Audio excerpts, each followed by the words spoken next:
Hey everyone, and welcome back to another episode of Backlog Journal, the show where I talk about games I've been playing. And in today's episode, honestly, there aren't a lot of games, and that's mostly because I've been focusing on trying to finish up Legend of Zelda Tears of the Kingdom. But before we get to that, I do want to mention really quick that at the end of this video, I am going to have a little Q&A segment where I answer some questions from you guys. If you have any questions that you would like to see answered in the next episode of Backlog Journal, drop those down in the comment section and I'll pick out a handful and address them in the next video. So the first game that I've really just been playing a lot of, I already mentioned, is Legend of Zelda Tears of the Kingdom, and man, I am just having such a great time with this game, and it's like, I'm pretty happy with where I'm at in the game to kind of just go straight for that final mission, or what I assume is the final mission, because I kind of thought I was at the end of the game at one point, and don't worry, there's not going to be any spoilers in this video, but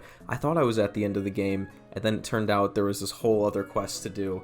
So I think I'm getting close to the end of the game now, but we'll see. But I do really want to get this game finished, at least the main story I would like to have finished by the time that Pikmin 4 comes out, because I kind of want that to be the next big game that I focus on, because I'm super excited for Pikmin 4. But without getting into any spoilers, I am loving Tears of the Kingdom so much, and it's kind of gotten me thinking, like, what are they gonna do next with the Zelda franchise? Because I can't really see them doing a third game, like, in this same setting, this same Hyrule that we've seen in Breath of the Wild and Tears of the Kingdom.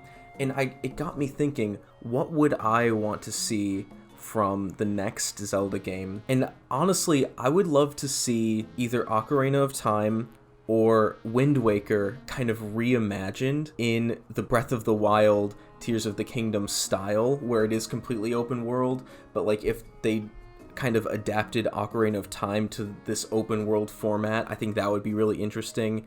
And I also think they could do a similar thing with Wind Waker, because that game kind of was open world back in the day.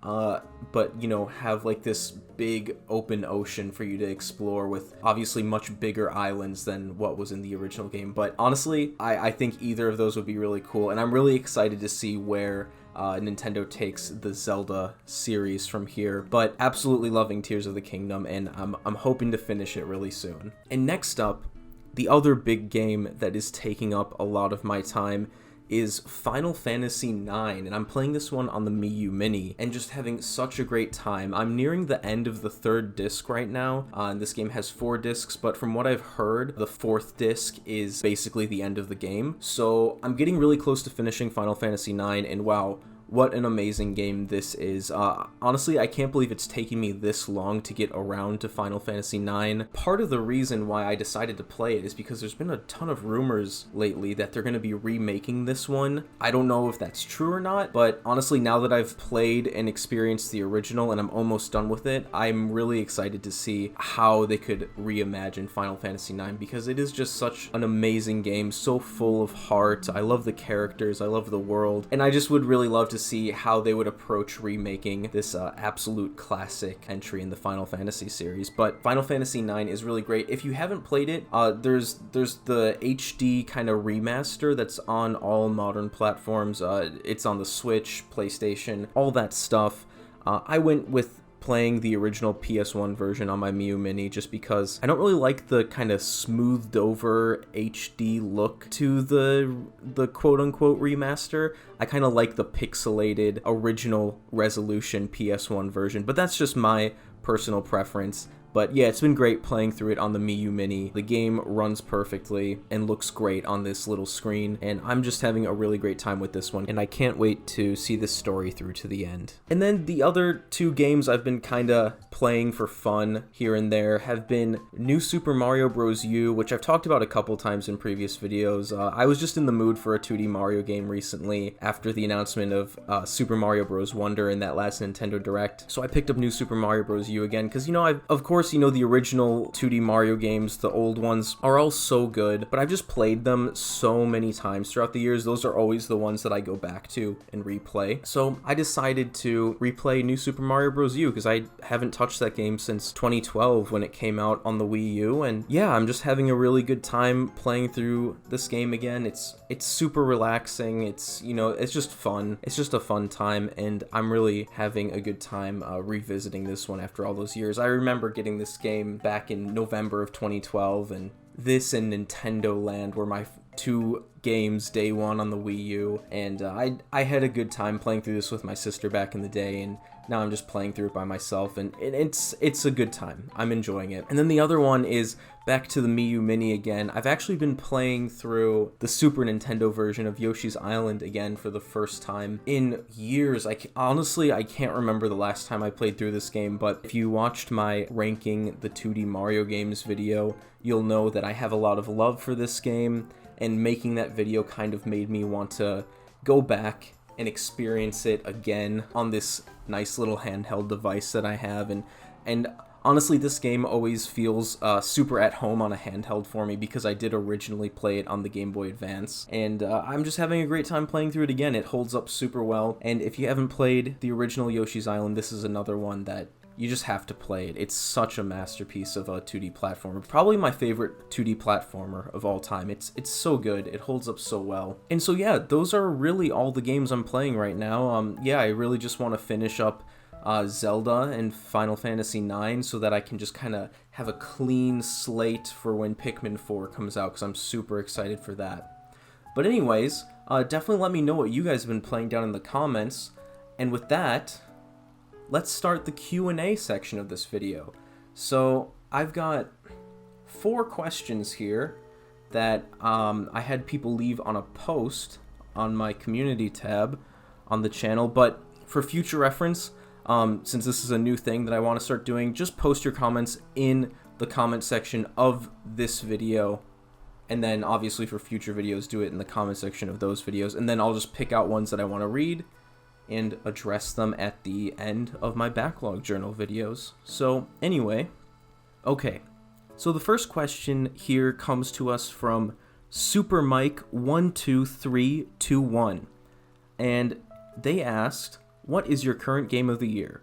It can be an older game or something that came out this year. If I had to pick one, I've played so many awesome games this year. I feel like the obvious choice would be Zelda Tears of the Kingdom, just because like that's the freshest in my mind right now, and it's probably the game I've spent the most time playing this year, just overall. Yeah, I'd probably have to say Zelda at this point, but it's hard to say because Pikmin 4 could definitely overtake Zelda because I'm just such a big Pikmin fan, and I've been waiting for this game for like 10 years. So if you're watching this before Pikmin 4 comes out, at the time of recording this, my favorite game of the year is Zelda, but that might change. Maybe I'll have to address that in a future video. But yeah, at this point in time, I'd say Zelda. So thank you, Super Mike. That's a good question. Also, your name reminds me of my name with the Super. Just part of the Super clan. We're all, you know, we're family. We like that. Okay, anyway, I don't know. That was weird. This next question comes from I Can't Think of a Name. Did I read that right? I can't think of oh, hold on. It's I can't think of a YT name. I'm assuming that means YouTube name. Okay, their question was, thoughts on aftermarket prices of some GameCube/retro games. Yeah, I do have thoughts on that. It's very upsetting to see how expensive most retro games have become. A large part of that was due to the pandemic and just, you know, more people getting into collecting during that lockdown time, and you know, it's a whole thing, and there's just more demand than ever for retro games, and specifically GameCube games. Man, it breaks my heart for anyone who wants to get into GameCube collecting nowadays, because even like things that were so common and just like best-selling games are so expensive now.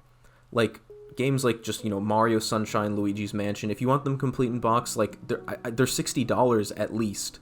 And for the longest time, you could get those games for like 10 or 20 bucks easily. And then, there's more rare stuff, or stuff that used to not be rare, like the Pokemon games, which, they always hovered around $30 to $40 for as long as I can remember. But now it's like $200 for Pokemon XD. It's insane. Chibi Robo's another one. I got that game for 20 bucks when I was like 15 years old, back when no one cared. And that was like 11 years ago, to put that into perspective. But yeah, I got that game for like 20 bucks, complete in box, at a retro game shop. It wasn't like a garage sale find or anything. That was just what they sold the game for back then. And nowadays, what is that? Like a $250 to $300 game if you want it in the box. Like, it's insane. So crazy. So yeah, that is what I think about the current state of aftermarket retro games. It's absolutely insane. And I hope the prices go down one day when people lose interest. But yeah, right now it's pretty crazy if you're looking into getting started with collecting retro stuff. It's really crazy. That's why I'm a huge advocate for emulation and stuff, but I won't get into that today. Okay, question number 3. You guys are really getting a good taste of my reading skills right now. We have XX Belligerent XX. So they said, what different countries and cities have you stayed at? Also, any games in particular that you associate with those places of living. So just a quick kind of recap. I know I always briefly mention this stuff in my videos, but just to be like completely transparent. So I'm from the United States. Let me say that first. I'm from the United States. In 2020, I got a job to go to Japan to teach English. So I went to Japan. I lived in Gifu City. It was a cool place. I liked it a lot. And in Gifu City, I met my girlfriend, and she was from Australia. And then, after 2 years of being together, we decided to go and check out Australia together. And at the time of recording this, I've been in Australia for a year. And yeah, it's been a good time. So that's how I've ended up living in all these different countries. If you would have told me 3 years ago that I'll be living in Australia one day, I never would have believed you, but that's just kind of how things turned out. And as for what games I associate with these places, with Japan, I'd have to definitely say that, especially those early days in Japan, I associate that heavily with Animal Crossing, because Animal Crossing New Horizons came out literally like 3 days before I got on the plane to go to Japan. So that's a big one. And there, I played a ton of games while I was in Japan, but for one definitive answer, I'd say Animal Crossing, because it came out right when I moved there. All of my students were playing it and talking about it. There was merchandise all over Japan. You couldn't escape it.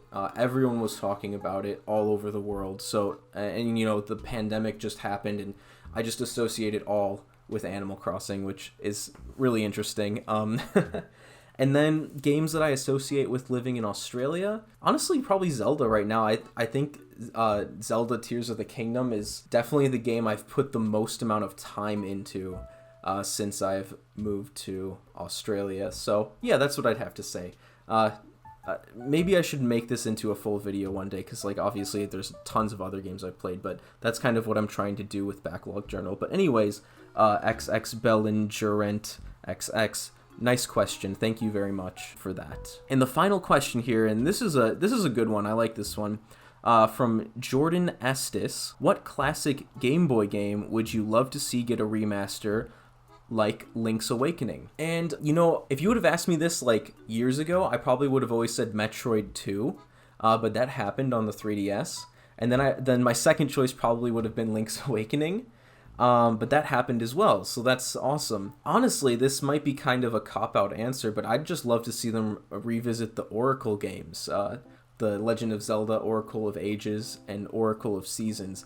I've never played those games still to this day, but I'm hoping to play them really soon, probably on the Mii U Mini. And yeah, that's got to be my answer. Yeah, especially if you're asking specifically Game Boy game, that would probably be the one. But I love the look of the 8-bit Game Boy Zelda games, so even if they are remaking them, I definitely still want to go back and play those original versions first.